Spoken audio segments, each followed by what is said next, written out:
لو فاكر إن نهاية الدولة الوسطى كانت فجأة، يبقى لازم تعرف حكاية الأسرة الثالثة عشرة. أسرة غامضة مليانة صراعات، وحكمت مصر في وقت كانت فيه الدولة بتنهار من جوه. الأسرة الثالثة عشرة ظهرت بعد نهاية الأسرة الثانية عشرة حوالي سنة 1800 قبل الميلاد، في وقت كان فيه الحكم المركزي ضعيف والملوك بيتغيروا بسرعة غريبة. تخيل معايا، في أقل من قرن حكم مصر أكتر من 50 ملك، ملوك كتير، فترات حكم قصيرة، وقوة بتضيع يوم بعد يوم.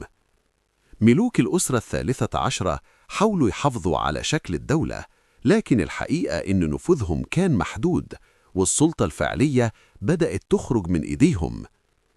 العاصمة فضلت في إيد تاوي، لكن السيطرة على الأقاليم بقت ضعيفة، وحكام الأقاليم بقوا أقوى من الفرعون نفسه. ومن هنا بدأت المشكلة الكبيرة. في شمال مصر ظهرت جماعات أجنبية، دخلوا البلاد بهدوء واستغلوا ضعف الحكم، وبدأ نفوذهم يكبر، والتاريخ هيعرفهم بعد كده باسم الهكسوس.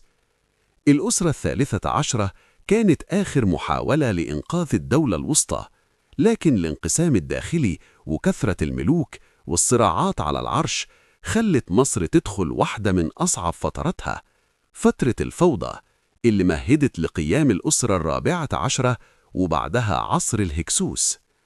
ورغم ضعفها، إلا إن الأسرة الثالثة عشرة بتفضل شاهد مهم على إن سقوط الدول مش بيجي فجأة، لكن بيبدأ من جوه لما الوحدة تضعف والسلطة تتقسم. لو عجبك الفيديو صلي على النبي، وما تنساش الاشتراك في القناة عشان نكمل مع بعض حكايات أخطر فترات التاريخ المصري.